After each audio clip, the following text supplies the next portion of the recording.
মুরগির বাচ্চাগুলোকে ফার্মে আনার পরে যে বোর্ডিংয়ে অবস্থায় আমরা মুরগিকে ইমিউনিটি পাওয়ার বেশি বৃদ্ধি করব কীভাবে, এই ইমিউনিটি পাওয়ার নিয়ে আগেও একটা ভিডিও দিয়েছি। তো আবার একটা নতুন ইমিউনিটি পাওয়ারের ওষুধ তোমাদের সামনে দেখাতে চলেছি। আর এই ওষুধটা কিন্তু খুবই কার্যকরী, খুবই ভালো। এর আগের লটেও আমি ইমিউনিটি পাওয়ারের জন্য মুরগিকে দিয়েছিলাম, খুবই ভালো কাজ করেছে। তো প্রথমে আমাদেরকে জানতে হবে যে ইমিউনিটি পাওয়ারটা কী বা এটা আমরা কেন ব্যবহার করব। ইমিউনিটি পাওয়ার হচ্ছে একটা কার্যক্ষমতা বা মুরগির শরীরে একটা অত্যাধিক শক্তির তৈরি করা। তো আমরা জানি বাচ্চাগুলো অনেক দূর দূরান্ত থেকে আসে, আমাদের ফার্মে পৌঁছায়। তো এই বাচ্চা অনেক দূর জার্নিং করে আসার ফলে বিভিন্ন রকম ওয়েদারের সমস্যাও দেখা যায়, যে খুব গরম পড়ছে, খুব ঠান্ডা পড়ছে। তো এই সময় মুরগির ইমিউনিটিটা বাড়ানো প্রয়োজন, যাতে বাচ্চা উইক হয়ে না যায় বা অনেক পরিমাণে মর্টালিটি না হয়।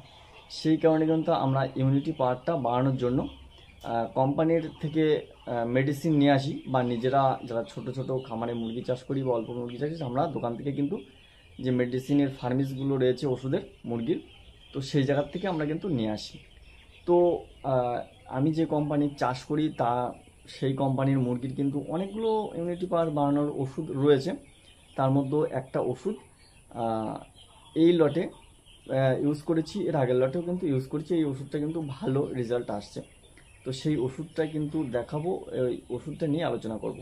আর এই ভিডিওটা তোমাদের যদি প্রথম দেখে থাকো কেউ, তো অবশ্যই চ্যানেলটিকে সাবস্ক্রাইব করে দাও এবং পাশে থাকা বেল বাটনটা সবার আগে প্রেস করে দাও, মুরগি সম্পর্কে আরও নতুন নতুন ভিডিও তোমার ফোনে যাতে সবার আগে পৌঁছায়।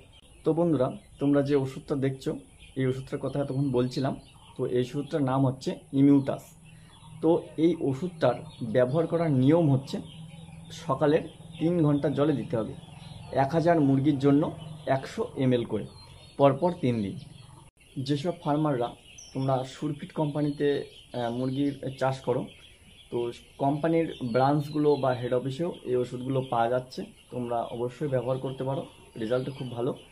এবং অন্যান্য যারা কোম্পানিতে চাষ করো, তোমরা যদি সেই কোম্পানিতে না পাও, যেসব ফার্মেসি আছে মুরগির, সেখানেও খোঁজ করতে পারো, সেখানেও পাওয়া যাবে।